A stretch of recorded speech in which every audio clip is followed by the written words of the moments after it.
අද අපේ වැඩසටහනට ඉන්දිකතොටවත්ත මහතා පැමිණීම සිදු නොවීම හින්දා ඒ සඳහා විශේෂයෙන් ආරාධනා කළා අපේ හෙට වැඩසටහන කරන ඒ සම්බන්ධයෙන් කටයුතු කරන අපේ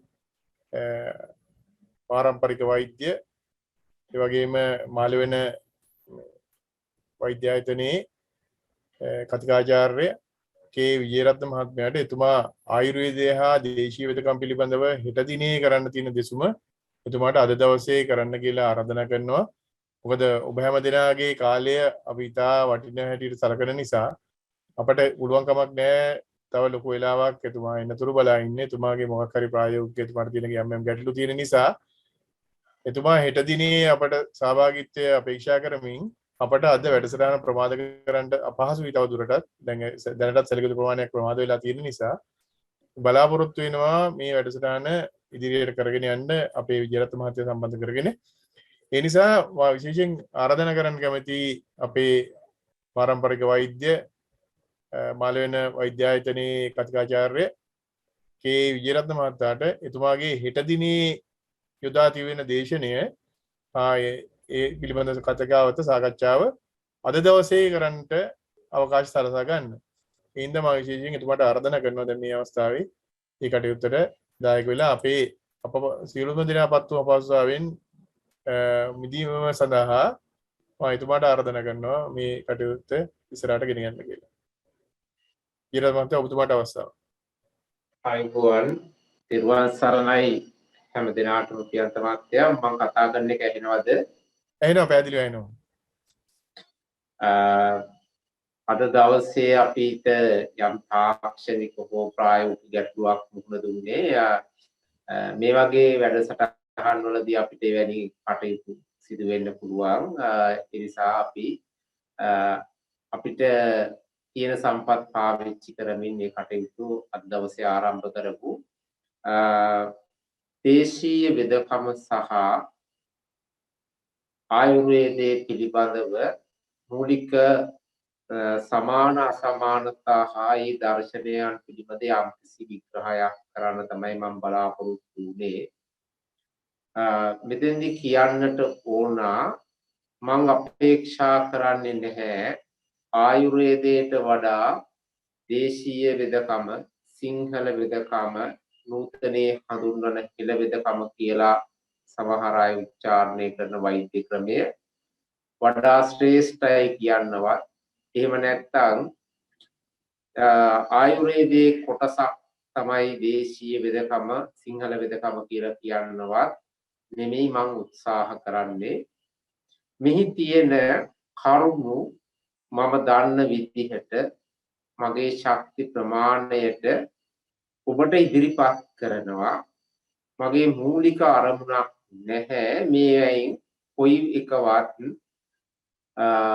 වඩා ශ්‍රේෂ්ඨයි වඩා ප්‍රබලයි වඩා හොඳයි එහෙම නැත්නම් වඩා පැරණි කියන පූර්වගාමී නිගමනයක සිට කතා කරන්න අපේක්ෂා කරන්නේ නැහැ.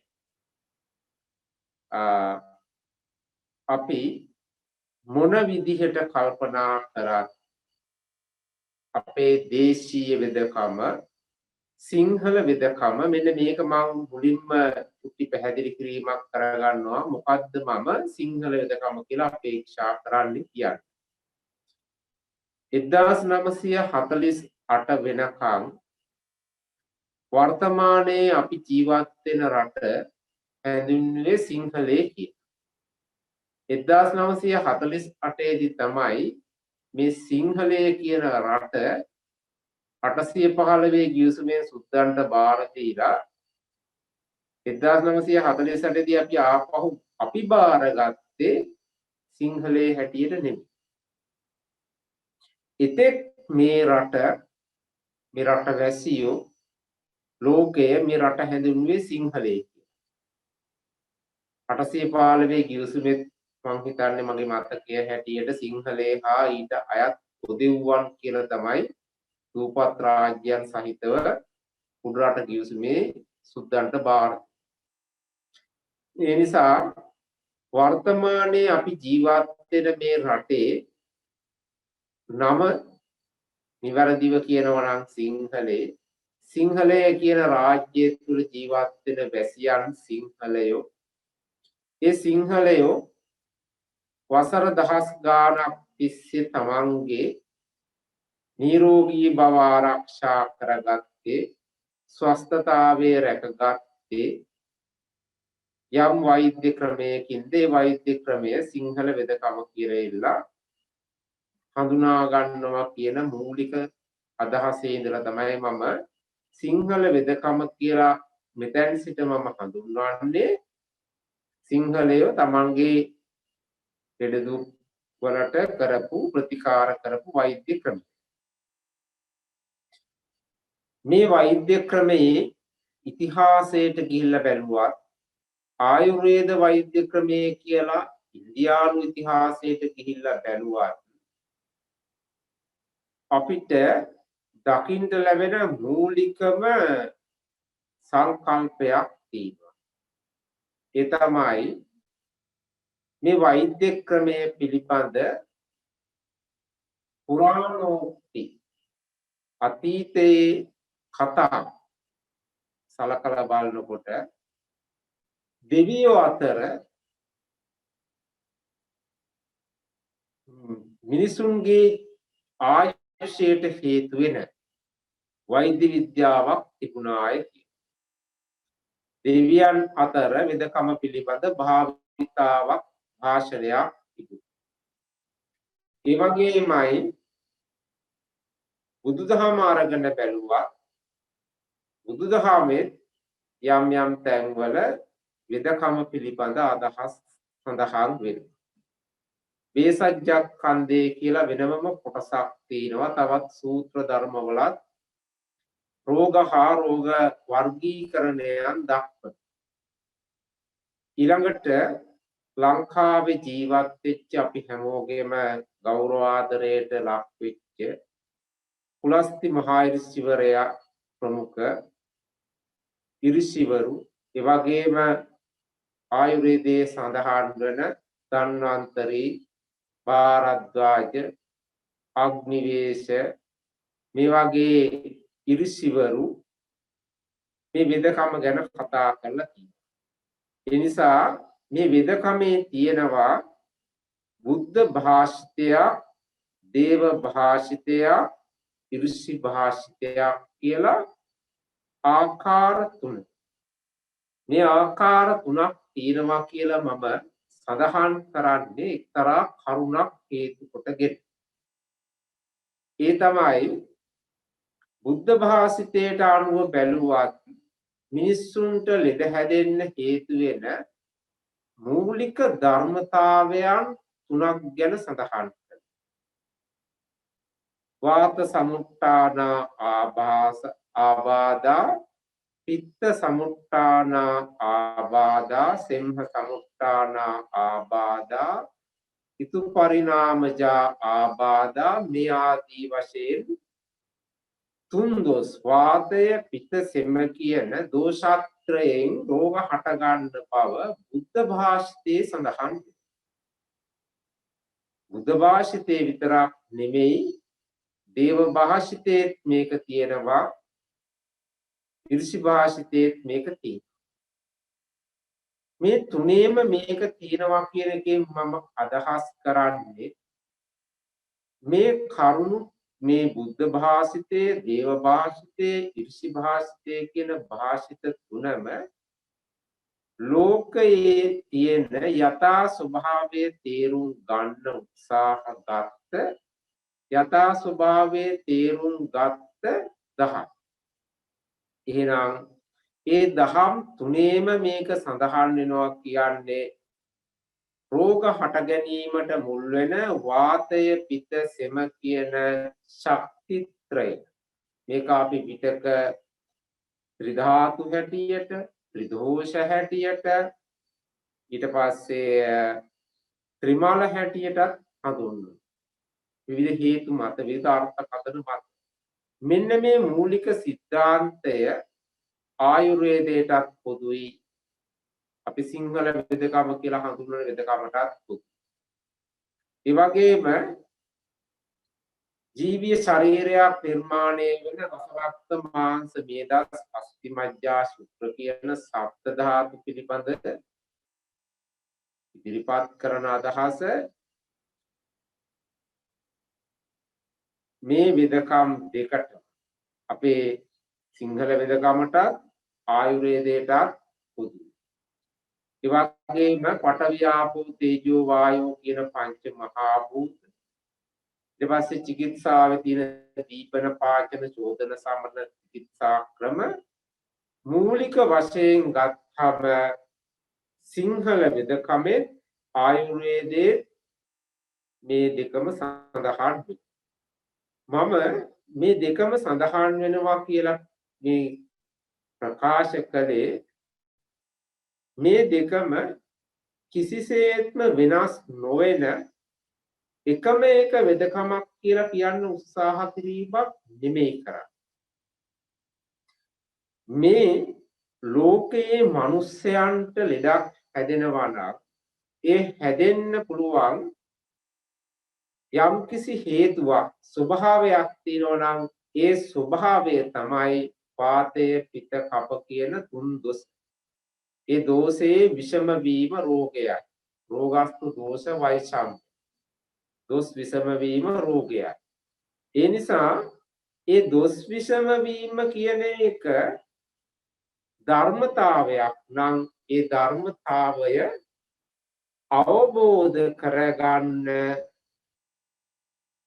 ඒ අවබෝධඥානය ලබා ගන්නා ක්‍රමවේදය අනුගමනය කරන ඕනම කෙනෙකුට පුළුවන්. දැන් සමහර දේවල් තියෙනවා ධර්මතාවයන් නෙමෙයි. ධර්මතාවයන් නොවන සමහර අයගේ නිර්මාණ. දැන් අපි මම හිතන්නේ මේ සාකච්ඡාව වටේ ඉදිරියේදී තියෙන සාකච්ඡාවලදී සාකච්ඡා වෙයි. විද්‍යාවේ සමහර නියමයන්. ඒ සමහර නියමයන් කියලා කියන ඒවා එක එක්කෙනා නිර්මාණය කරන ඒවා. ඒ නිසා මේ බටහිර ලෝකයේ විද්‍යාඥයෝ ඉන්නවා, පෙරදිග ලෝකයේ විද්‍යාඥයෝ නැහැ. සමහර දේවල් වලට පීතෘවරු ඉන්නවා. ගුරුත්වාකර්ෂණයට ඉන්නවා, පරිණාමවාදයට ඉන්නවා, සාපේක්ෂතාවාදයට ඉන්නවා, පීතෘවරු ඉන්නවා. හැබැයි පෙරදිග අපිට ඉන්නේ පීතෘවරුනේ ශාස්ත්‍රඥයෝ. ඒ දෙකේ වෙනසක් තියෙනවා. අරවා කවුරු හරි විසින් සංස්කරණය කළ නැත්නම් කවුරු හරි විසින් නිර්මාණය කරගත්ත කතා දැනුම් පද්ද ඒවා වෙනත් අයට ඒ විදිහටම අවබෝධ කරගන්න බෑ. සාපේක්ෂතාවාදයේ හරි මොකක් හරි කතන්දරය කවුරු හරි ගොතාපු කෙනා කියන්න ඕන මෙන්න මේක තමයි කතාව කියලා. වෙන කෙනෙක් අවබෝධ කරගන්න ගියාට බෑ. ඉගෙන ගන්න පුළුවන්. ඒ ඉගෙන ගැනීමයි අවබෝධ කර ගැනීමයි කියන කාරණා දෙකක්. අපි මෙන්න මේ කියන ධර්මතාවයන් තියෙනවා නම් ඒ ධර්මතාවය ලංකාවේ කෙනෙක් අවබෝධ කරගත්තත්, ඉන්දියාවේ කෙනෙක් අවබෝධ කරගත්තත්, එහෙම නැත්නම් හිමාලයේ ඉන්න ඍෂිවරයෙක් අවබෝධ කරගත්තත්, නැත්නම් ලෝකේ වෙන කොහේ හරි ඉන්න කෙනෙක් අවබෝධ කරගත්තත් ධර්මතාවය එකයි. ඒ අවබෝධ කරගත්තට පස්සේ ඒ අවබෝධඥානය අවබෝධ කරගත්ත කෙනාට තියෙනවා. හැබැයි අර නියමයන් වල වෙන කෙනෙකුට එහෙම අවබෝධ කරගන්න බෑ. හේතුව එවැනි දෙයක් ලෝකයේ යථාභූත ඥාණයට ග්‍රහණය වෙන දෙයක් පවතින්නේ නැති.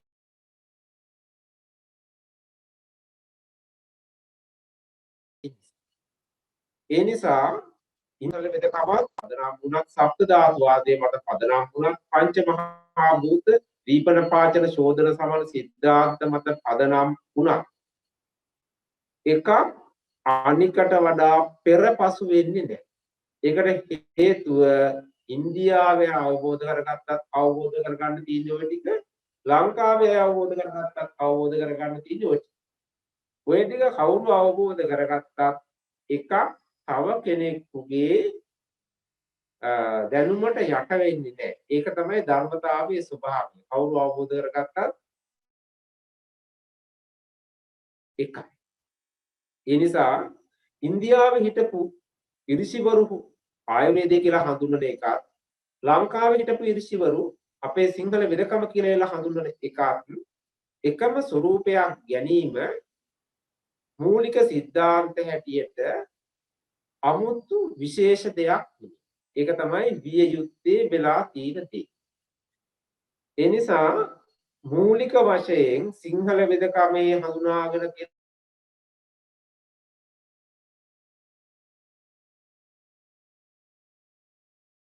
ධර්මතාවය ආයුර්වේදය හඳුනාගෙන තියෙන ධර්මතාවය දේව භාෂිතයන් භාෂිත තුනේම සඳහන් වෙන්නේ එකම දෙයක්. හේතුව ලෝකයේ තියෙන ධර්මතාවය නිසා. ඒ නිසා මේ දෙකේ ලොකු මූල સિદ્ધාන්තවල වෙනසක් මම දකින්නේ නැහැ.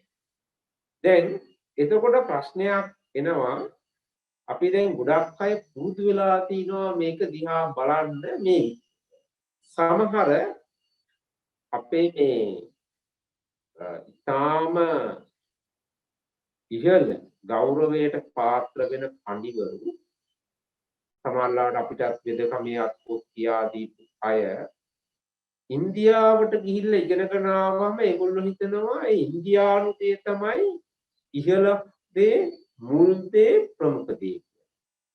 ඒ වගේම සමහර අය සියල්ලම එහෙම නැහැ මේ අපේ මහ පොළොව මත පදනම් වුණා කියලා එල්ල හිතන අය. එහෙම හිතනකොට දැන් අපේ බෙදකම ශ්‍රේෂ්ඨයි ශ්‍රේෂ්ඨ වී යුතුයි කියලා හිතන අයට හිතෙනවා නෑ ඉස්සෙල්ලා පටන් ගත්ත එක අපේ එක කියලා. ඉන්දියානු ආభాෂය ලබපු අය හිතනවා නෑ ආයුර්වේදයේ ඒක තමයි මුල් එක කියලා. දැන් මම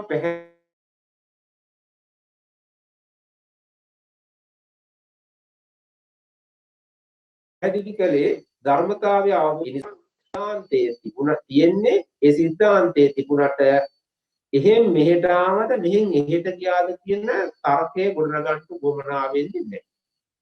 ඊළඟ කාරණාව අපි මේකේ ජනප්‍රවාදගත කතාවට ගියොත් ආයුර්වේදයේ සඳහන් කරන්නේ නිදිමත මිනිසුන්ට ඇතිවෙච්ච රෝගාබාධ දැකපු ඍෂිවරු මේකට පිළියමක් හොයන්න කියලා ඍෂි මහා සම්මේලනයක් තිබ්බා කියලා.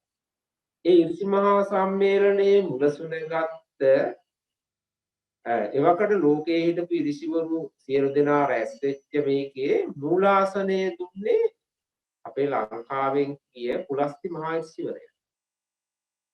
එතකොට මේ පුලස්ති මහා ඍෂිවරයාට එහෙම මූලා පම්බය ගන්න මුලසුන දෙන්න හේතුවක් තියෙන්නට ඕන. ඒ නිසා මම විශ්වාස කරනවා ඒ මුලසුන ගන්න අවස්ථාව දුන්නේ ඒ වෙනකොටත් ඔහු වෛද්‍ය විද්‍යාව පිළිබඳ සිය ඥාණය යම්කිසි ප්‍රමාණයකට වඩාගෙන දීච්ච කෙනෙක් නිසා. ඒ නිසා අපිට පොඩි මේ අර අභිමානයකුත් වෙනවා අපේ කෙනෙක් නේද මේ පළවෙනි තැන ගත්තේ කියන කාරණාව. හැබැයි එහෙම පළවෙනි දේ අපි මුලසුන ගත්තට අපිට ඒකෙන්ම කියන්න බෑ මේක අපේ වෙදකම තමයි මුල් එක. එහෙම නැත්නම් ආයුර්වේදයේ මුල අපි කියන්නේ. අපි බලන්නට ඕන ඊට වඩා ශාස්ත්‍රීයව ආයුර්වේදයේ මූල සංහිතා ග්‍රන්ථවල තියෙන චිකිත්සාමය දැනුම් පද්ධති අපේ ලංකාවේ සිංහල වෙදකමේ තියෙන චිකිත්සා දැනුම් පද්ධතිත් එක්ක සංසන්දනය කරලා මේ වයින් වඩා පෘතුල එක කොයි එකද? එහෙම නැත්නම් මේ දෙකම සමානද? වෙනස්කම් තියනවද කියලා. මම මුලින්ම සඳහන් කළා වෙදකමේ තියෙන ත්‍රිදෝෂවාදය, සප්ත ධාතුවාදය, ඊළඟට පංච මහා භූත පිළිබඳ සිද්ධාන්ත මේවැ ලොකු වෙනස්කම් නැහැ. ඒකට හේතුව ආයි මෙහෙන් එහෙට ගියාවත් මෙහෙට ආවත් නෙමෙයි ලෝකයේ තියෙන යථා ස්වභාවය මොකක්ද? ඒ ස්වභාවය අවබෝධ කරගන්නා වූ ඥාන විභාග ක්‍රමයකින් අවබෝධ කරගත්තට පස්සේ පේන්න තියෙන්නේ එකම දෙයක්. ඒක මම තහවුරු කරන්න තමයි බුද්ධ භාෂිතයත්, දේව භාෂිතයත්, ඍෂි භාෂිතයත් කියන තුනේම මේක තියෙනවා කියලා සඳහන් කරේ. ඊළඟට අපි චුට්ටක් මේ හොයලා බලන්නට ඕන එහෙම තිබුණට ආයුර්වේදයට නැති සුවිශේෂ අංග සිංහල වෙදකමේ තියෙනවද කියලා. එහෙම මම උත්සාහ කරන්නේ එකක් පහතට දාන්න නෙමෙයි මේ තියෙන අංග ටික මතු කරලා ගත්තොත් යම් කිසි කෙනෙකුට පූර්ණ වෛද්‍ය ක්‍රමයක් නිර්මාණය කරගෙන ඒ පූර්ණ වෛද්‍ය ක්‍රමය තුළින් වඩාත් වැඩි සඵලතාවයකින් මිනිසුන්ට ප්‍රයෝජනය කරන්න පුළුවන් නිසා. ඒකෙන් යම් වැඩි ප්‍රයෝජනයක් ගන්න පුළුවන්කම තියෙන නිසා. මම මේ ලෝක ස්වභාවයේ කවුරු තේරුම් ගත්තත් එකමයි කියන කාරණාව තහවුරු කරාට ඉරිසි භාෂිතවලක් තියෙනවා යම් යම් තැන්වල වෙනස්කම්. උදාහරණයකට ගන්නවා නම් ආයුර්වේදයේ සඳහන් කරන ප්‍රධාන සාම්ප්‍රදායන් දෙකක් තියෙනවා. ඒ සාම්ප්‍රදායන් දෙක තමයි කාය චිකිත්සා සාම්ප්‍රදාය සහ ශල්‍ය සාම්ප්‍රදාය. මේ සාම්ප්‍රදායන් දෙකේදී අවධාරණය කළා පෙන්නනවා කියලා කිව්වට අපිට ඇත්තටම ප්‍රධාන සංහිතා ග්‍රන්ථවල ලියලා තියෙනවා. මුල් කරලා පෙන්නලා තියෙන කොටස් වල වෙනස්කම් තියෙනවා. උදාහරණයක් අස්ථි පද්ධතිය ගණගත්තොත් ධන්වන්තරේ සාම්ප්‍රදාය අස්ථි එක්තරා සංඛ්‍යාවක් කියනවා. අග්නිවේශ සාම්ප්‍රදාය කාය චිකිත්සකයෝ තව සංඛ්‍යාවක් කියනවා. මේක මේ අමතර කරුණක් ඇට කියනවා. දැන් බටහිර වෛද්‍ය විද්‍යාව අනුව බැලුවම ශරීරයේ අස්ථි 206ක් තියෙනවා කියලා කියනවා. එතකොට මේ කාට හරි ප්‍රශ්නයක් ඇති වෙනවා මේ මනුස්ස ශරීරය අපල බැලුවම තියෙන ඇටකටු ගානේ එක ඉරිසිවරයට අනුව වෙනස් වෙනවා. එහෙම වෙනස් වෙන්නේ අර්ථකථන වලට අනුව. මම ඒකට උදාහරණයක් කියන්නම්. බුද්ධදාස මහරජුගේ ලියාපු සාරාර්ථ සංග්‍රහයේ අස්තියක් කියන්නේ මොකක්ද කියලා අර්ථකථනය කරනවා. තනෝ ස්ථිරත්වං කටිනෝ යෝ ධාතු වරලම්බනා පදස්ති යදු පාස්වෙත්තේ ශරීරමව තිස්තති. ස්ථීරතාවයට හෝ කටිනතාවයට හේතු වෙන යම් ධාතුවක් යමක් තුල අවලම්බනේ වී පවතීද එය අස්තියක් කියලා. ඒ අර්ථකථනයට ගත්තයින් පස්සේ මනුස්ස ශරීරයේ අස්ති කියලා බටහිර වෛද්‍ය විද්‍යාව සඳහන් කරන අස්ති කැලි ටික, දත් ටික, කාටිලේජ් ටික මේ සියල්ලම අර අර්ථකථනයේ තියෙනවා. එතකොට බටහිර අස්ති අර්ථකථනයේ ඊට වඩා වෙනස් නිසා ඒ සංඛ්‍යාවයි මේ සංඛ්‍යාවයි වෙනස් වෙනවා. එහෙම වෙනස් වෙන්නේ අර අර්ථකථනයන්ට සාපේක්ෂව. ඒ නිසා ඉරිසි භාෂිතයේ සමහර තැන්වල එහෙම තියෙනවා ස්රෝතස් විඥානයේදී. ස්රෝතස් විඥානයේදී චරක සංහිතාව 13ක් දක්වනකොට සුශ්‍රුත සංහිතාව යුගල 12ක් දක්වනවා. ඒ ප්‍රධාන ස්රෝතස්. හැබැයි දෙන්නම් පිළිගන්නවා අංශු මාත්‍ර ස්රෝතස් ගත්තයන් පස්සේ අයන් ස්රෝතෝ මෙයන් ශරීරං කියලා සමස්ත ශරීරයේම ද්‍රව්‍ය ගමන් කරන කුමාරු වෙන සිදුරු මාර්ග පද්ධතියක් කියනවා.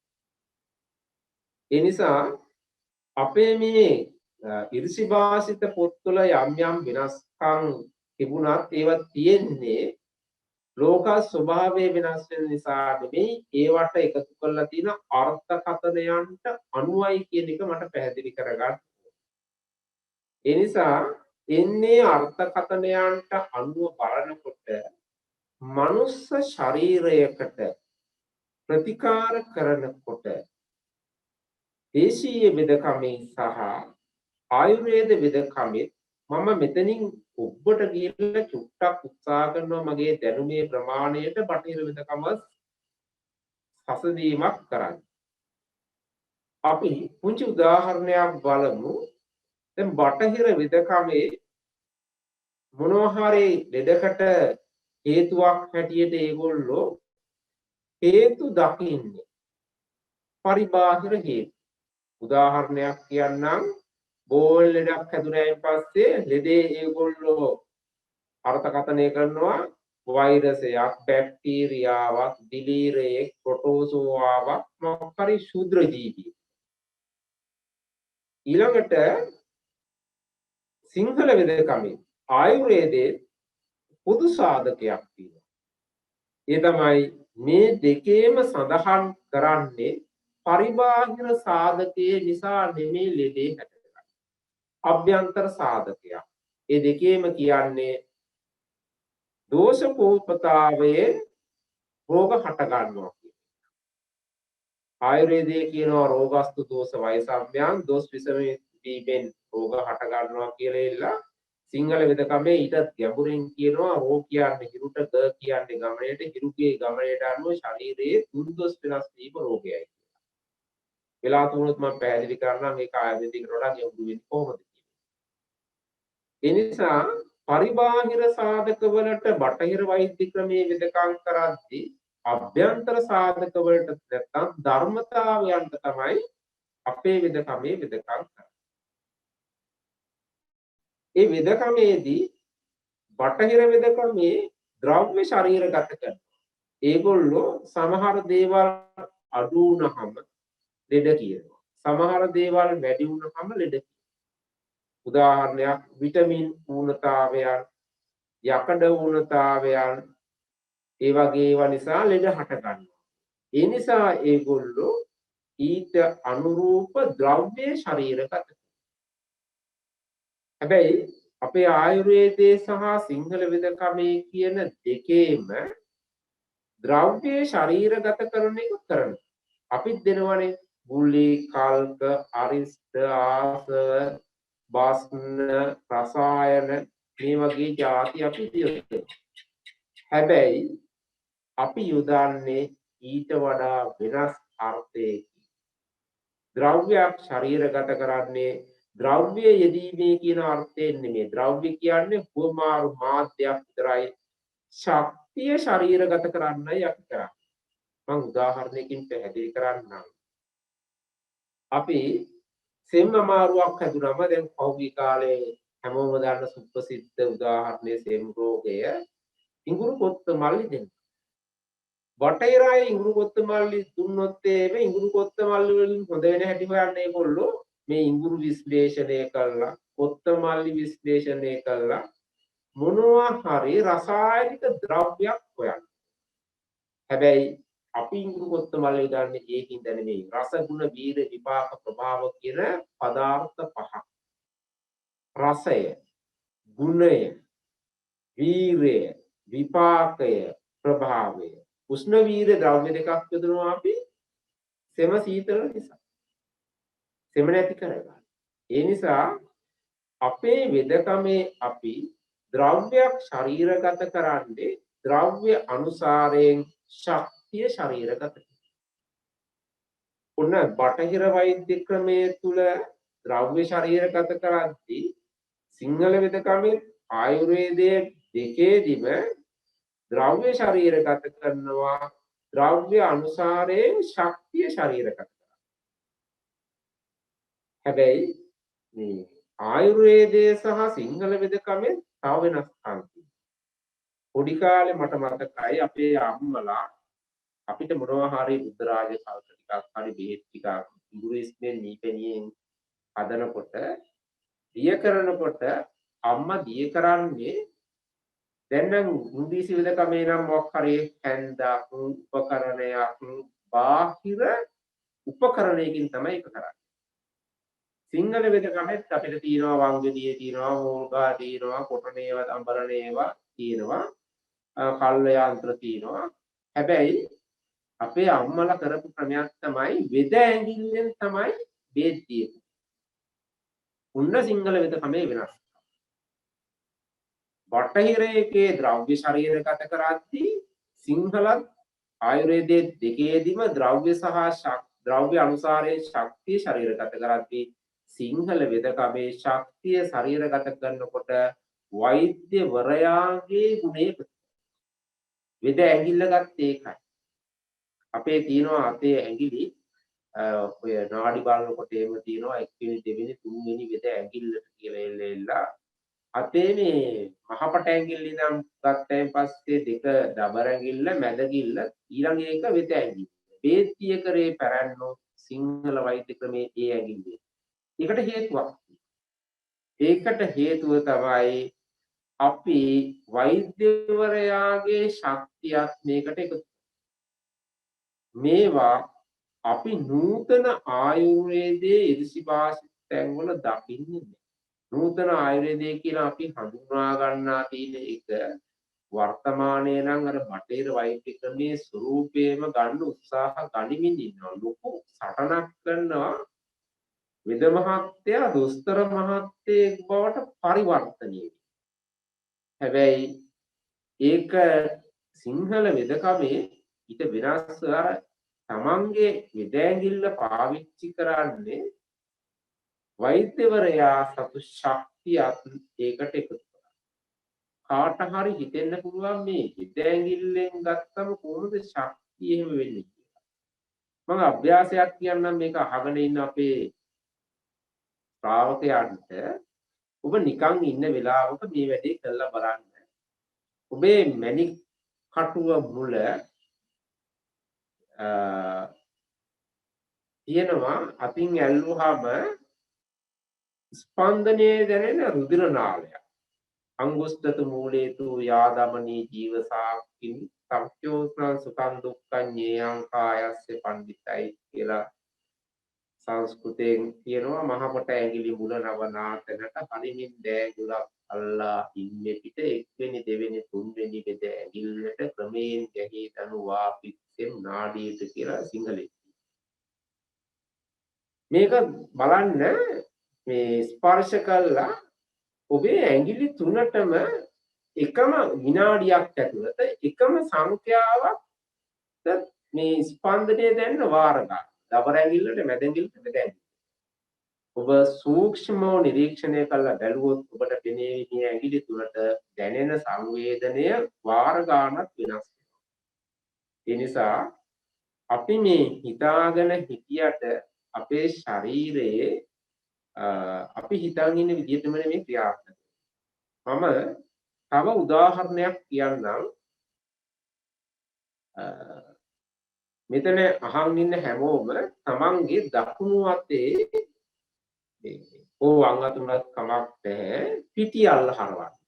පිටියල්ල හරවලා නාස්පුඩු දෙකට කිට්ටු කරලා ප්‍රස්වාස වාතය පිට කරලා බලන්න මේ අතේ වදින්නේ වම් පැත්තේ නාස්පුඩුවෙන්ද දකුණු පැත්තේ නාස්පුඩුවෙන්ද කියලා.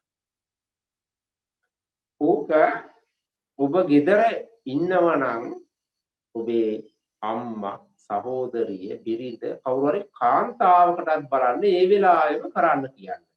දෙන්නගෙම වදින්නේ එකම පැත්තේද කියලා. වම් පැත්තෙන්ද දකුණු පැත්තෙන්ද.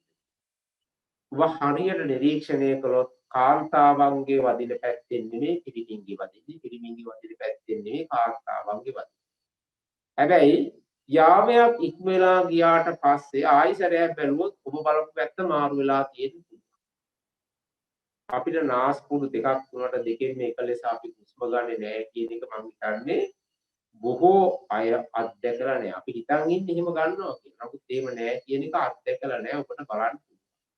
ඒ නිසා එවැනි අපේ ශරීරයේ ශක්ති ගමන් කරන ශක්ති වමාරු වෙන ස්වરૂපයන් තියෙනවා. ඒ නිසා ඒවා අපි අපේ වෙදකමට එකතු කරගන්නවා. ඒ නිසා අර සිංහල වෙදකමේ තියෙනවා සූක්ෂම චිකිත්සාවන් සමහර වෙලාවට අර වෙද ඇඟිල්ලෙන් එක්කව කරලා බේත් දිය කරන්න ක්‍රමය. ඒකේ ගුණය වෙනස්. ඔන්න මම එක උදාහරණයක් කිව්වා. බටහිර වෙදකමට වඩා සිංහල වෙදකමත් ආයුර්වේදයක් වෙනස් වෙන විදියක් ආයුර්වේදයෙන් සිංහල වෙනස්කම් වෙනස් වෙන එක විදිය. දැන් බටහිර වෛද්‍ය ක්‍රමයේ තුල ද්‍රව්‍ය ශරීරගත කරනවා. ද්‍රව්‍ය ශරීරගත කරනවා. මුඛ මාර්ගයෙන් ශරීරගත කරනවා. උද මාර්ගයෙන් ශරීරගත කරනවා. ඉන්නත් මගින් ශරීරගත කරනවා. මේවා ශරීරගත කිරීම තමයි කරන්නේ. හැබැයි අපේ ජනප්‍රවාදයේ කියවනක් තියෙනවා උගුරට පුරා බේත් බොන්න බෑ. ඒකේ සරල අර්ථය සිංහල බෙහෙත් පිත්තයි කසාය. පිත්ත රසයේ කසට රසයේ දැනෙන්නේ උගුරට නිසා එතනට හොරෙන් මේක කරන්න බෑ කියන. හැබැයි ඊට වඩා ගැඹුරු අර්ථයකුත් එක්කී. ඒ තමයි සිංහල වෙදකමේ අපි ද්‍රව්‍යක පංච පදාර්ථ ශරීරයට යොදනවා. අපි ඔසු හැටියට යොදන්නේ පදාර්ථ පහක්. රස, ගුණ, වීර, විපාක, ප්‍රභාව. ඒ නිසා අපි දිව මගින් හැර රුධිර නාල වලට එන්නත් කරන්නේ නැහැ. මම ඒකට හේතු කියන්නම්. අපි සිංහල වෙදකමේ ආයුර්වේදයේ දෙකේම එකතු කරනවා කටින් ඖෂධ. එතකොට තමයි රස දැනෙන්නේ. රස දැනෙන්නේ නැත්නම් යම් ඖෂධයක එහි ගුණය ක්‍රියාත්මක වෙන්නේ අර්ධ වශයෙන්. උදාහරණයක් යම් කිසි විදියකින් ඖෂධය කටට ගන්නකොට රස නොදැනෙන්න බටහිර වෙදකමේ තියෙනවා බොහොම ජනප්‍රිය දේවල්. පිටින් ආවරණයක් යොදනවා. තිත්ත දැනෙන්නේ. සමහර ඒවා ආමාශයේ දිය වෙන්නේ ආමාශයෙන් පල්ලෙහාට ගියාම තියෙන එන්ටරික් කෝටඩ් කියලා එල්ලලා හඳුන්වනවා. ඒ කුල්ලන්ගේ සිද්ධාන්තයේ විවිධ තැන්වල ආම්ලික පාෂ්මිකතාවයන්ට ගැලපෙන්නේ හදලා තියෙනවා. හැබැයි සිංහල වෙදකමේ රස දැනෙන්නේ නැතුව බේතක් දුවොත් ඒක පූර්ණ බේතක් වෙන්නේ නැහැ. ඇයි? රසය අනුව අපේ ගුණය වෙනස් වෙනවා. පටන් ගන්න එතනින්. ඒ නිසා රස දැනෙන්නට ඕන.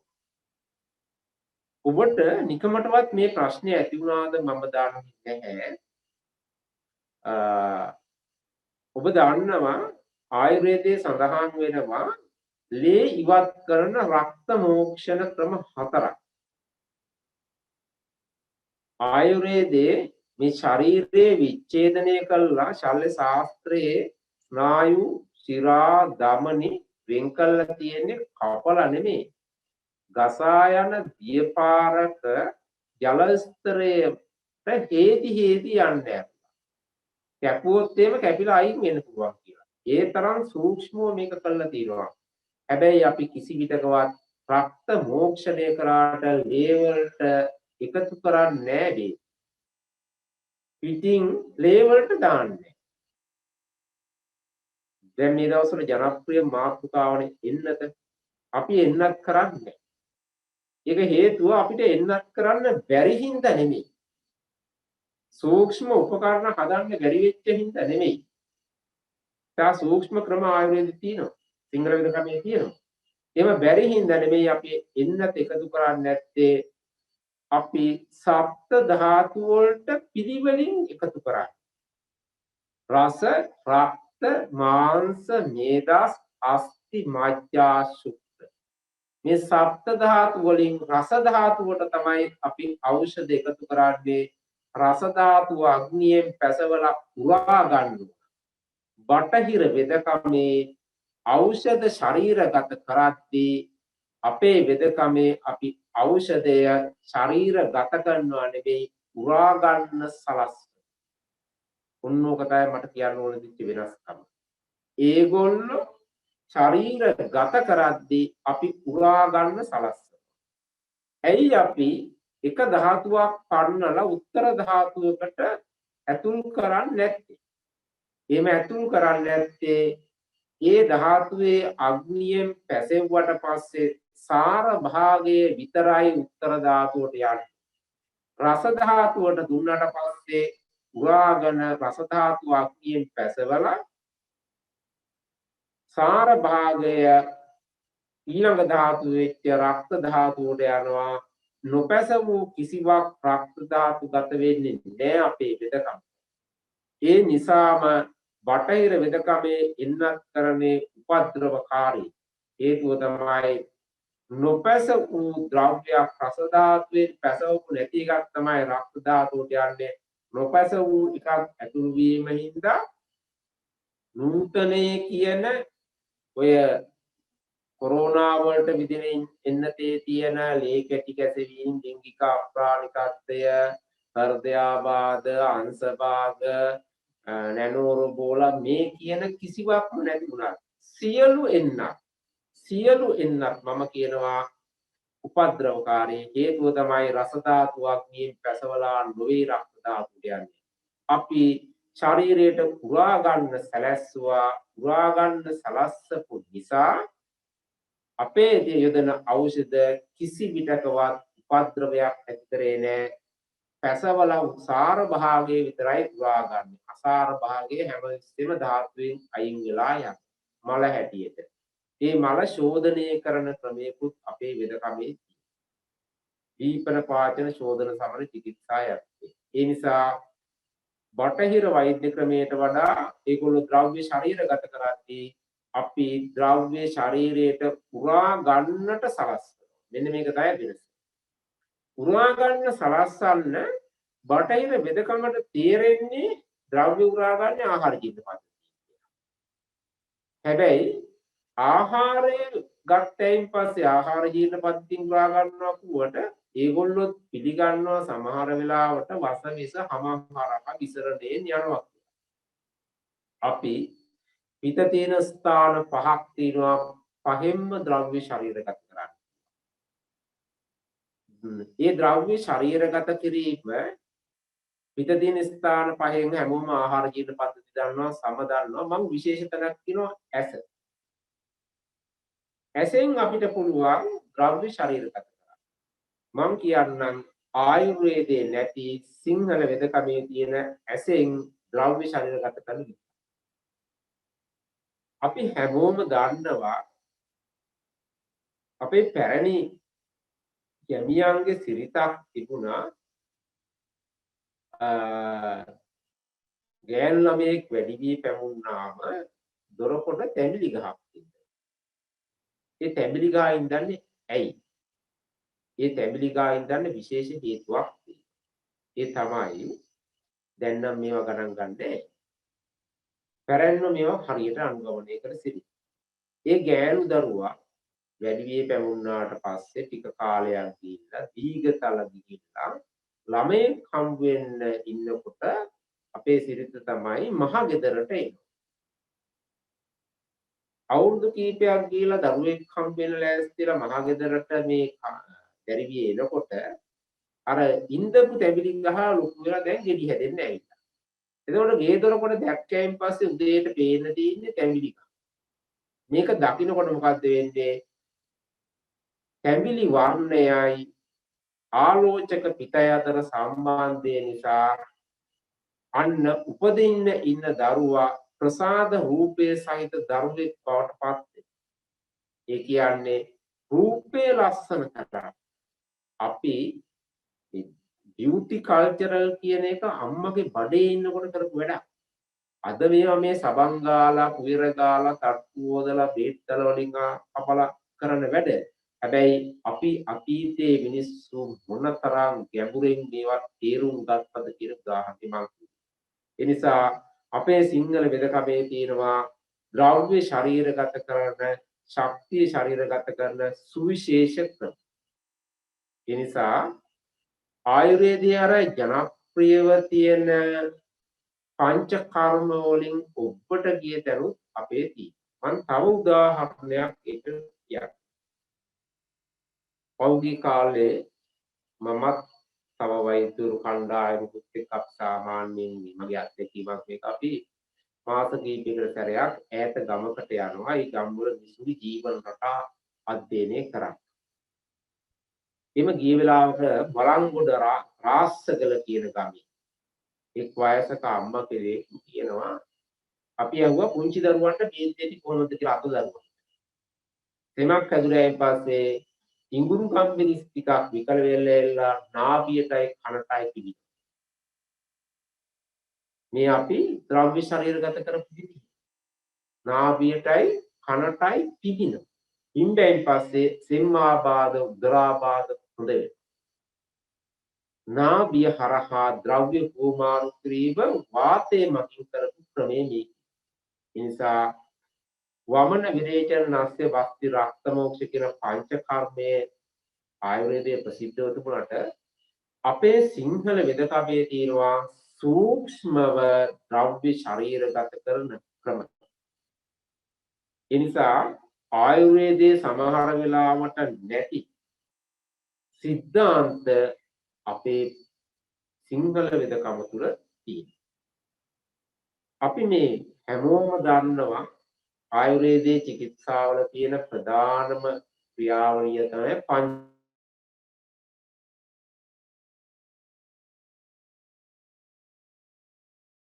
පංචකර්ම. වමන විරේචන නස්ය වස්තු කියලා කියනවා. නිරු වර්ග දෙකකට වෙන් කරනවා. කාය සාම්ප්‍රදායේ රක්ත මොක්ෂණය ගන්න, ශල්්‍ය සාම්ප්‍රදායේ රක්ත මොක්ෂණය ගන්නවා. නිරුහ අනුවාසන කියන දෙකම එක වස්ති කර්මයක් හැට සැලකනවා. ඕක ගැන පංචකර්මයේ කරන්න ඉතාම පැහැදිලි සිද්ධාන්ත ආයුර්වේදයේ තියෙනවා. ඒ කියන්නේ පූර්ව කර්ම තියෙනවා, ප්‍රධාන කර්ම තියෙනවා, පශ්චාත් කර්ම තියෙනවා. ද්‍රව්‍ය ශරීරගත කරන විදි ගොඩක්. මට මේ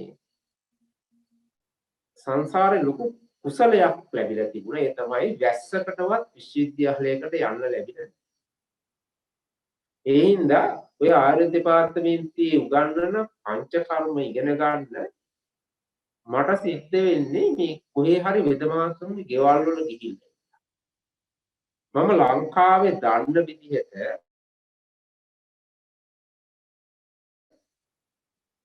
එකම එක සිංහල වෙදමහත්තයයි ඉන්නේ ඒ කුරුණෑගල. දැන් ජීවතුන් අතර නැහැ. කුරුණෑගල අඹන්පොළ ගුණරත් බණ්ඩ වෙදමහත්තයා. එතුමා කරන්නේ වමනේ ගන්න එක විතරයි, වෙන කිසිම වියතක් කරන්නේ නැහැ. අංශභාගය හැදිලා ගියත්, බඩේ අමාරු හැදිලා ගියත්, කුෂ්ඨ හැදිලා ගියත්, මොකක් හැදිලා ගියත් වමනේ කරන එක විතරයි කරන්නේ. ඒ වමන කර්මය ආයුර්වේද දෙපාර්තමේන්තුවේ ආයුර්වේදයේ රෝහල් වල චරක සුශ්‍රුත අෂ්ටාංග හෘද වල දක්වන වමන කර්මය නෙමෙයි. ඊට වෙනස්. ගොඩක් අය හිතාගෙන ඉන්නේ ආයුර්වේදයේ පමණයි මේවා ගැඹුරින් තියෙන්නේ කියලා. ඒ වෙද මහත්තයා ළඟට ගියහම ඒ වෙද මහත්තයා රෝග නිర్ణය කරන්න පාවිච්චි කරන්නේ තෙල් දෙකක්. ඒ තෙල් දෙකට කියනවා කුඩා රස තෙලයි මහ රස තෙලයි. මම හිතන්නේ කුරුණෑගල පැත්තේ ඉන්න කවුරු හරි කෙනෙක් වෛද්‍ය ක්‍රමයට සම්බන්ධ කෙනෙක් අහන්න කිව්වොත් දණීවි මේ තෙල් දෙකේ පැත්තේ ප්‍රසිද්ධ තෙල් දෙකක්. මේ තෙල් දෙක බොන්න දීලා එල්ලා දැනෙන රස අනුව එයා තීරණය කරනවා මේ ලෙඩේට එයා වමනේ කරනවද නැද්ද. බඩේ අමාරු හැදිච්ච එක ලෙඩෙකුට වමනේ කරාම ඊළඟ ලෙඩේ ආහබිලත් ඒ විදිහම රෝග ලක්ෂණ සහිතව ආවත් එයා බාරගන්නේ නැහැ. එයා බාරගන්නේ අර දෙක බොන්න දීලා දැනෙන රස අනුව එයා කියනවා වමනේ කරන්න ගන්නවද නැද්ද. එයා බේත් කරනවද නැද්ද. එතකොට එයාගේ චිකිත්සාවේ රෝග නිర్ణය ක්‍රමය උනේ රසය පමණක් හඳුනාගෙන වමනේ කරන. ඊට පස්සේ වමනේ කරන විදියත් සුවිශේෂයි. වමනේ කරන ඖෂධ හදලා කලින් දවසේ තියලා මල් බුලත් කටුවක් හදලා එල්ලෙලා පේ කළා ජප මන්ත්‍ර වලින් මතුරුලා ඊට පස්සේ දවසේ රෝගියාව ගෙන්නගෙන හත් පොලේ හිර බන්ධන කපලා අදටත් ඔය ගොඩක් තැන්වල බයයි වමන කර්ම කරන්න. මොකද මේ හෘදේ ප්‍රශ්න තියෙනවා නම් මතුවෙනවා රෝගීන් මිය යනවා. හැබැයි හත් පොලේ හිර බන්ධන කපනවා ඇගේ නූල් කොටක් තරම පිළිත් නූලක් යන්ත්‍රයක් අප නූලක් දාලා කියන් දෙන්නේ කපලා අයින් කරනවා. හත් පොලේ හිර බන්ධන හිසේ සිට පාදාන්තය දක්වා මන්ත්‍ර හතක් තියෙනවා. මන්ත්‍ර හතෙන් මතුරුලා කපලා තමයි වමන කර්මය කරන්නේ. ඊටාම සාර්ථකයි. එයාගේ වෙදකම එච්චරයි. ඒ නිසා ආයුර්වේදයේ පංචකර්මයට වඩා සුවිශේෂ පංචකර්ම ක්‍රම සිංහල වෙදකමේ තියෙනවා. සිංහල වෙදකමේ අර ආයුර්වේදයේ කියන පංචකර්ම ටිකක් තියෙනවා. එයින් ඔබට ගිය පංචකර්මත් තියෙනවා. එතකොට මම කරුණු කීපයක් කිව්වා ආයුර්වේදයේ තියෙන එක සිංහල වෙදකමේ තියෙනවා. එයින් ඔබට කියේවත් සිංහල වෙදකමේ තියෙනවා. එහෙම මම කිව්වේ මේ ආයුර්වේදය පහත් කොටසල කීමේ චේතනාවෙන් නෙමෙයි. නමුත් මේවා කවුරු හරි කෙනෙක් අධ්‍යයනය කළා ඉගෙන ගත්තොත් උට සාර්ථක වෛද්‍යවරයෙක් වෙන්න පුළුවන්. ඊළඟට තව සුවිශේෂ වමන කර්මයක් කරන වෙද මහත්තයෙක් මට මේ වෙද මහත්තයව හම්බ වෙලා ඉගෙන ගන්න අවස්ථාව ලැබුණේ හම්බන්තොට ප්‍රදේශයේ ජීවත් වෙලා තිනවා. මම අහලා තිනවා ඇඟුවේ ආයුර්වේද දෙපාර්තමේන්තුවේදීමයි. එයා වමනය කරන්න පාවිච්චි කරන්නේ දැන් අපි නම් ඖෂධ මුඛ මාර්ගයෙන් ශරීරගත. ආයුර්වේදයේ සඳහන් කරන්නේ එහෙමයි මෙන්න මාත්‍රාව මෙච්චර ප්‍රමාණයක් මෙන්න මේ වමනකාරක ඖෂධ මදන මදුකලම්බා බිම්බ බිම්බී විශාලා එහෙම තියෙන ඖෂධ වමන ගණයක් ඒ ගණයෙන් ఔෂධ සවස් කරලා රෝගියට පොවන්න ඕන.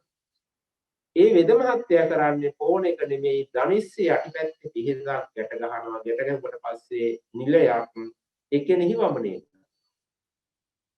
මුල සිංහල වෙදකමේ වමනය කරන තැන් පංචකර්මයේ සුවිශේෂ විදි දෙකක්.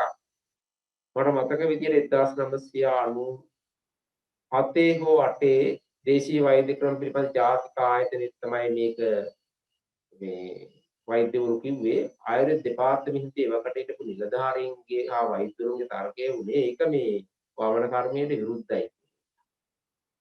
එහෙමත් හිතන අය ඉන්නවා අපේ මොකද ඒ සුවිශේෂීව තේරුම් ගන්න බැරි වී. ඒ සුවිශේෂීව තේරුම් ගන්න බැරි වීම නිසාම දේශීය වෛද්‍යවරුන්ට යම් වෙලාවල් වල අසාධාරණ වෙච්ච තැනුත් තියෙනවා. රෝග ලියාපදිංචි ඉදිරිපත්.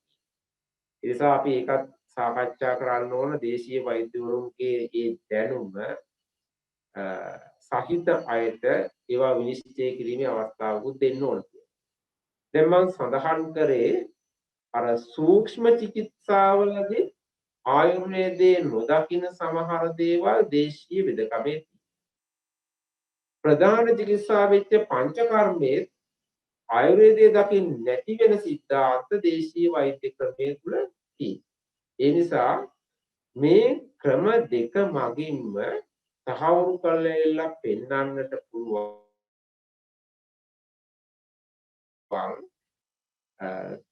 සමහර අය හිතාගෙන හිටියට ඉන්දියානු ආයුර්වේදය තරම් දේශීය වෙදකම දියුණු නැහැ. එහෙම නැත්නම් ඒකේ උපකොටසක් කියලා මේක හිතන්න උත්සාහ කරාට නෑ, එහෙම නෑ. මේකේ ආයුර්වේදයේ නැති ගැඹුරු තැන් තියෙනවා. ඊළඟට අපි මේ තව කරුණක් එකතු කරලා බලමු. ඒ තමයි රෝග නිర్ణය ක්‍රම. දැන් ත්‍රිවිධ පරීක්ෂා, ෂඩ්විධ පරීක්ෂා, අෂ්ටවිධ පරීක්ෂා බොහොම ප්‍රසිද්ධයි. චරක සුශ්‍රුත වාග්බට කියන ආයුර්වේදීය උද්ග්‍රන්ථය කියලා හඳුන්වන මහා සංහිතා ග්‍රන්ථ තුනේ තියෙනවා.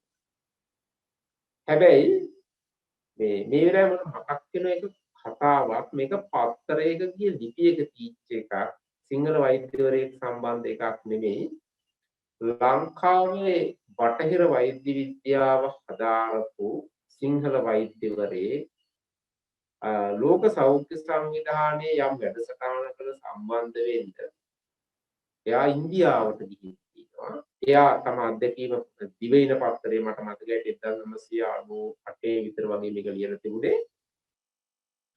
එයා ඉන්දියාවට ගියහම එක්තරා ග්‍රාමීය ප්‍රදේශයක සායනයකට ගිහින්.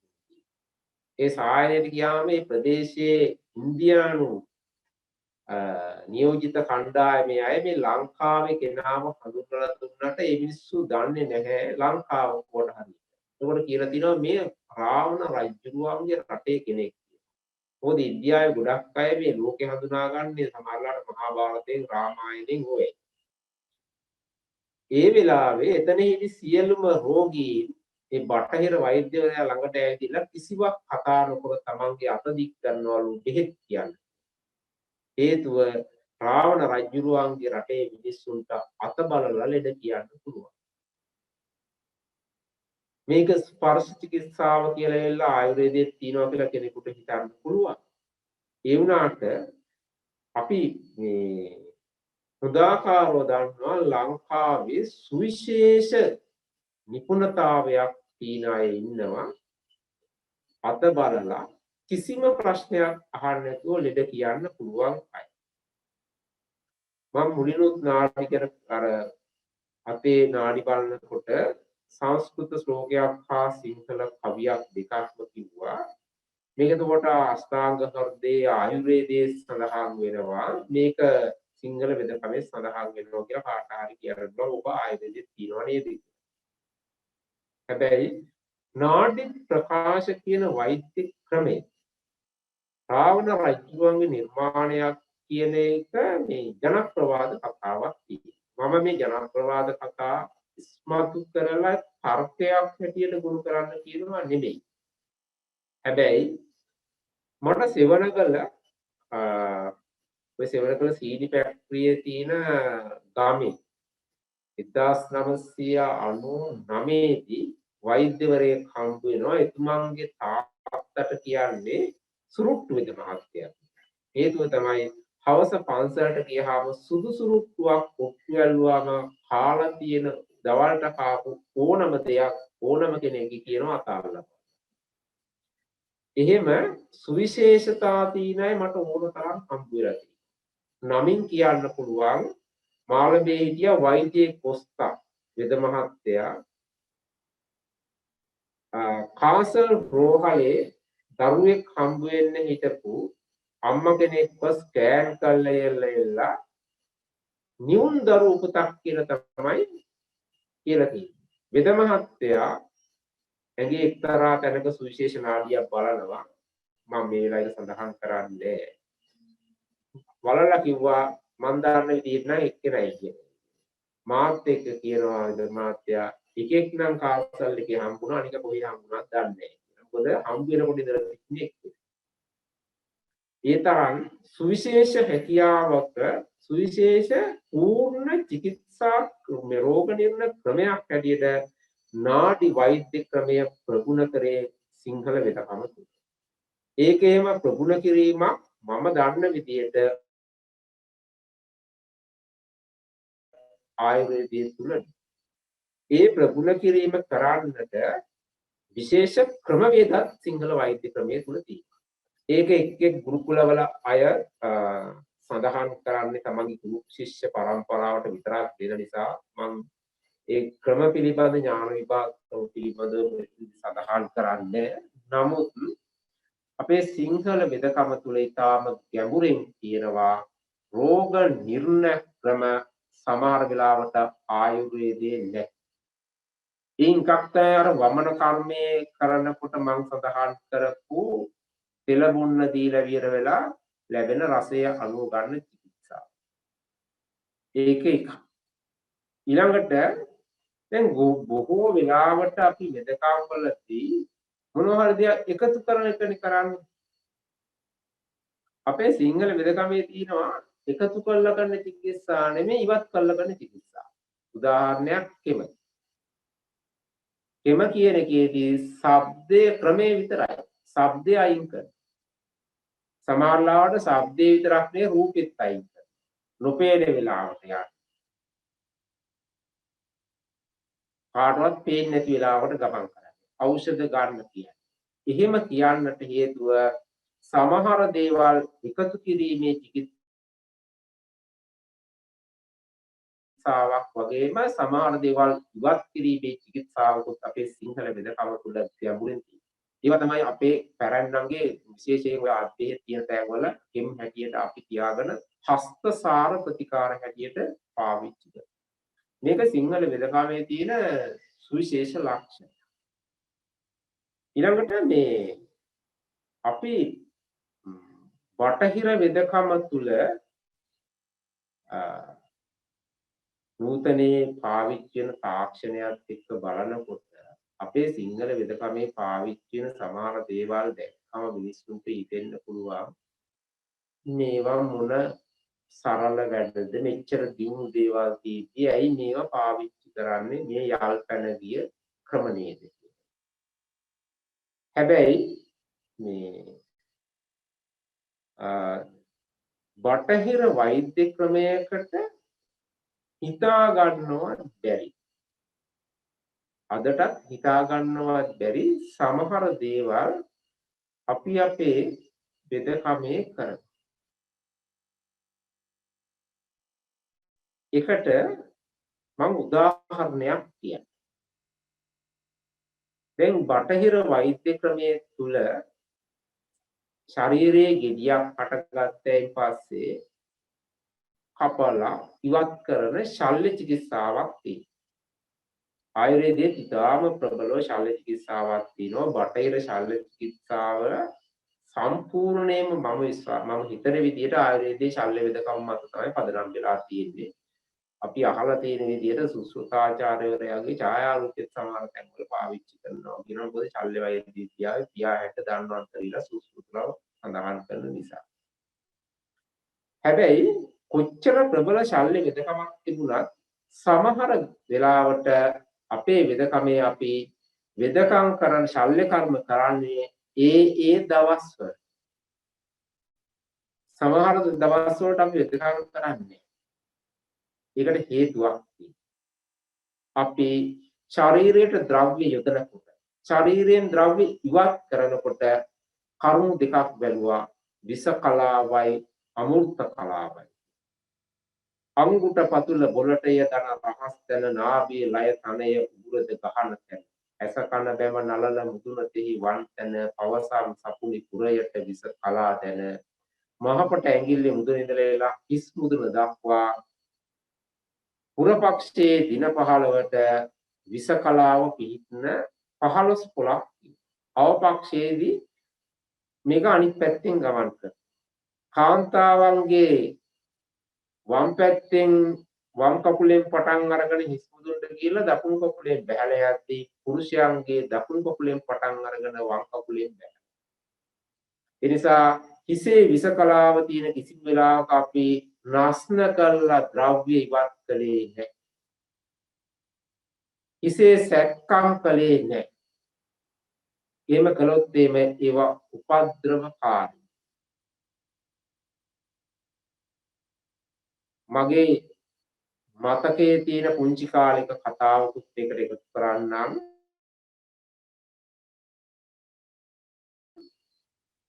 මම උසස් පෙළ ලියන කාලේ මගේ පාසල් මිතුරෙකුගේ ගෙවල් ළඟ ඥාතියෙක් නාගොඩ මහරෝහලේ සැත්කමකට ලක් වෙලා තිබුණා. මේ උඩුහණුව හා යටිහණුව කියන ඒ හණු දෙක එක්කව වෙන හණු කෝප්පුව ළඟ ආපු ගෙඩියක. මම මේ ලෙඩාව බලලා ගෙදර ආවම අපේ පරම්පරාවේ අපේ තාත්තා ගෙඩි වෙදකම කරේ. මෙහෙම ගියා කිව්වෙන් පස්සේ කවියක් කියලා කිව්වා. ඔය ඇවිල්ලා තියෙන්නේ හණු පිරි කියන එක. හණු පිරි කියන්නේ අපි දැන් කැන්සර් කියලා හඳුන්වන පිළිකාව නෙමෙයි. ඒ ගෙඩි වල පිළිකා කියන පොතේ හඳුන්වන විදිහ. කියලා මේ ඔපරේෂන් කරපු දිනේ ගැන අහලා එල්ල එහෙනම් අමාරු ඇති කියලා කිව්වා. ඇයි කියලා අහුවම විස කලාව තීච්ච දවස්. හැබැයි දින කිහිපයක් ඇතුළත රෝගියා මිය ගියා.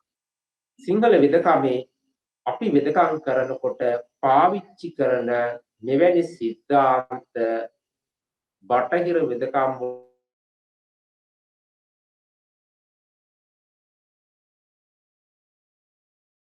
වල කිසි විටකවත් දකින්න නෑ. මොනතරම් ජීවිතයක් කරා. අවුලක් කරන්න ඒගොල්ලන්ට දැනුමක් හා ඒ අවබෝධ කරගැනීමේ ක්‍රමවේදයක්. ඊළඟ කාරණා දැන් අපි මං හිතන්නේ මම මුලින් සඳහන් කරා ආයුර්වේදයක් සිංහල වෙදකමක් කියන දෙකේම තියෙන මූල සිද්ධාන්ත සමානයි කියලා බුද්ධ භාෂිත, දේව භාෂිත, ඍෂි භාෂිත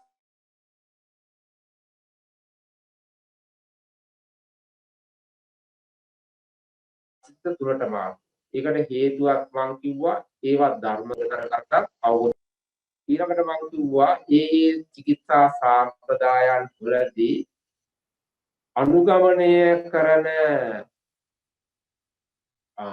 ක්‍රම අනුව අවධාරණය කරන මූලිකත්වයේ දෙන කරුණු වලට අනුව ඉරිසි භාෂිතවල යම් යම් වෙනස්කම් තියෙනවා. ඊළඟට මම කිව්වා රෝග නිర్ణය ක්‍රමවලදී චිකිත්සා ක්‍රමවලදී ද්‍රව්‍ය ශරීරගත කිරීමේදී සිංහල වෙදකමේ ආයුර්වේදයේ නැති සමහර සිද්ධාන්ත තියෙනවා. ප්‍රියන්ත මහත්තයා මම ගන්න කාලය පිළිබඳ ප්‍රශ්නයක් පොඩ්ඩක් මතක් කරන්න. කාට හරි ප්‍රශ්නයක් අහන්න තියෙනවා නම් වෙලාවක් ඕන තියාගන්න. මම තවත් කරුණු කීපයක් කියන්න බලාපොරොත්තු වෙනවා. දැන් ඔය කරුණු තුනෙන් අපි වෙනස් වෙන විදිය කිව්වා ආයුර්වේදයේ සහ සිංහල වෙදකම. සිංහල වෙදකමේ අපි පාවිච්චි කරන ආයුර්වේදයේ තියෙන අෂ්ටාංග ආයුර්වේදී භූත විද්‍යාවක් කියලා තියෙනවා. සිංහල වෙදකමේ භූත විද්‍යාවක් කියලා එකක් තියෙනවා. මේ භූත විද්‍යාව නැත්නම් අපි භෞතික විද්‍යාව කියලා හඳුන්වන සිද්ධාන්තවලදී ආයුර්වේදයේ සඳහන් කරනවා දැන් අපි බෙහෙතක් ඖෂධයක් කියලා හඳුන්වන්නේ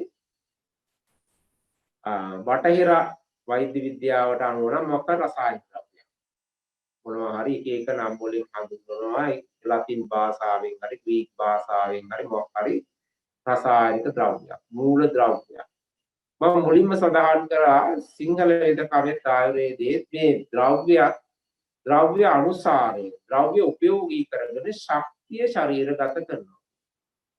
එතකොට මේ ශක්තිය ශරීරගත කරනකොට ද්‍රව්‍ය ලබා ගන්න එක තැනින් තැනට වෙනස්. අපි උදාහරණයක් ආඩතෝඩ ගහක් ගමුකෝ.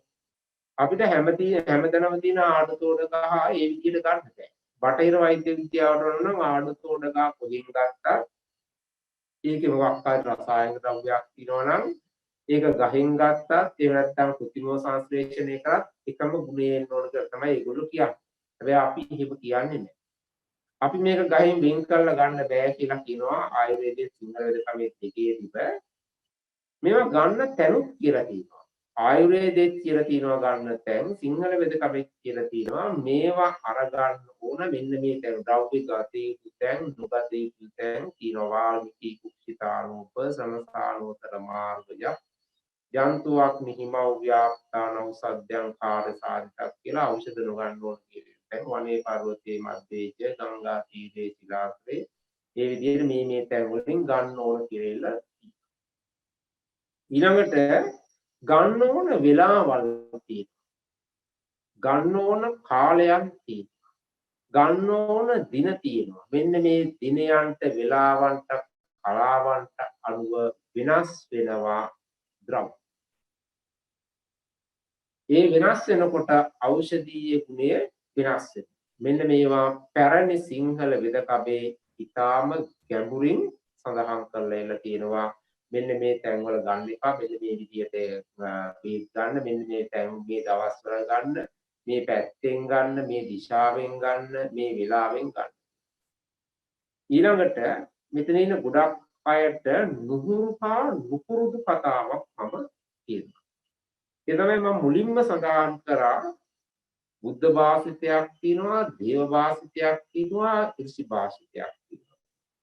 අදටත් මේ දේව භාෂිතයේ තියෙනවාද? ඍෂි භාෂිතය ගැන පොත් තියෙනවා. දේව භාෂිතය ගැන යම් යම් මතවාද සංකල්ප තියෙනවා. උදාහරණයක් පෞද්ගලික කාලේ සුප්‍රසිද්ධ උදාහරණයක් ධම්මික පැණි ගැන අර ආරූඪයක් තියෙනවා. එහෙම වෙදකම් කරන්න පුළුවන්ද මේවද කියලා. මම දන්න විදිහට අදටත් සමහර වෛද්‍යවරු ඉන්නවා දිව්‍යමය ඖෂධ ලබා ගන්න. ඒ දිව්‍යමය ඖෂධ කියලා කොහොම හැමෝම හිතාගෙන ඉන්නේ මේ දිව්‍යමය ඖෂධය කියන එක මේ දිව්‍ය ලෝකයෙන් අරගෙන එනවා. එහෙම කියලා. එහෙම ඒවා තියෙනවද නැද්ද කියලා මම දන්නේ නැහැ. සමහර වෛද්‍යවරුන්ට ඒ බලයන් තියෙනවා. ඒගොල්ලන්ට අපි ගන්න ගහම මෙන්න මේ වෙලාවට මෙන්න මේ දිශාවට මෙන්න මේ තැනින් ගන්න කියලා කිව්වම එවැනි බෙහෙත් ගත්තම ඉතාම වෙනස් ගුණ පෙන්න. මම අත්දැකලා තියෙනවා එවැනි රෝගීන් ගුණ ලබලා හොඳ වෙන තැන්. ඒ නිසා එවැනි ක්‍රම අදටත් මේ දේශීය වෛද්‍ය ක්‍රමයේ සිංහල වෙදකම තුල සුරැකිලා තියෙනවා. ඒ නිසා මම හිතන්නේ මූල සිද්ධාන්ත හැටියට සමානකම් තිබුණත් චිකිත්සාමය වශයෙන් අපි සුවිශේෂ කරුණු ආයුර්වේදයේ තියෙන බොහෝ අංග මේක තියෙනවා වගේම ආයුර්වේදයේ නැති බොහෝ අංගත් මේකේ තියෙනවා කියන එකයි මට කියන්න උවමනා කරේ. එහෙම උවමනා කරේ මට මේක යමක් පහත් කොට සලකන්න නෙමෙයි. එහෙම කියලා මම දැන් තව විනාඩි 30ක් විතර වගේ කාලයක් තමයි ඇත්තේ. මම මෙන්න මේ කාරණාව මේ සභාවට ඉදිරිපත් කරලා අද මූලික අදහස් දැක්වීම නවත්තනවා ඔබට මෙන්න මේ ගැන හොයලා බලන්න. ඒ තමයි අපි හැමතිස්සෙම හිතාගෙන ඉන්නේ අපිට ඔක්කොම ඉන්දියාවෙන් ආවා කියන කතාව. ඒකට හේතුව දැන් හිතන් ඉන්නේ බටහිරින් ඔක්කොම වෙනවා කියලා. සමහර අපේ ප්‍රාචීන භාෂා උගත්තු ඉන්දියානු භාෂා ඉන්දියාවේ කියලා ඉගෙනගෙන ආපු අය ඒ නිසාද මන් දන්නේ ඔක්කොම ඉන්දියාවෙන් ආවා කියලා හිතනවා. මෙන්න මේ කාරණාව ගැන හිතලා බලන්න ඔබ මම අදහසක් විතරයි ඉදිරිපත් කරන්නේ. ඉරිසි මහා සම්මේලනයේ තිබ්බේ හිමවත පවුලේ.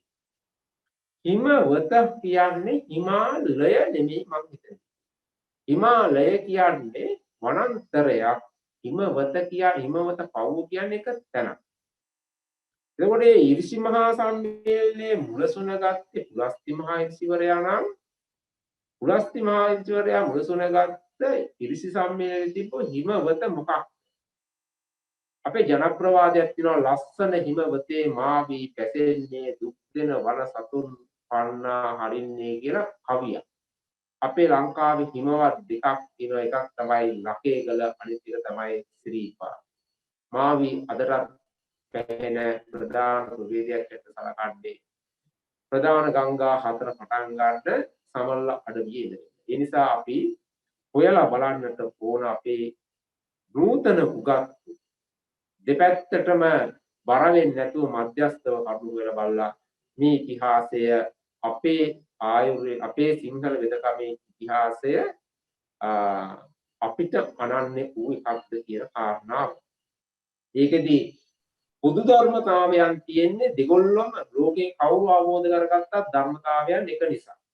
හැබැයි මම දැන් කරුණ ඉදිරිපත් කරේ ආයුර්වේදයේ නැති සමහර දේවල් සිංහල වෙදකමේ දකින්නට පුළුවන්. චිකිත්සාමය වශයෙන් ද්‍රව්‍ය ශරීරගත කිරීම වශයෙන් ඖෂධ වශයෙන් ඖෂධ සංස්කරණ වශයෙන් මම හිතන්නේ දැන් 9:28යි මේ ගැන ප්‍රශ්න තියෙනවා නම් 10ට නවත්තන්න තියෙන්නේ. අදහස් ඉදිරිපත් කරන්න තියෙනවා නම් හැම දිනකටම පුළුවන්. තිරුවන් සරණයි. වෛද්‍යාචාර්ය කේ විජේරත්න මෙතුමාට විශේෂයෙන්ම අපි ස්තුතිවන්ත වෙනවා මේ වගේ හදිසි අවස්ථාවකදී පවා එතුමා ඉතා පැහැදිලි දීර්ඝ ඒ වගේම සැලසුම් සහගත දෙසුමක් අදහස් ප්‍රකාශ කිරීම සම්බන්ධයෙන්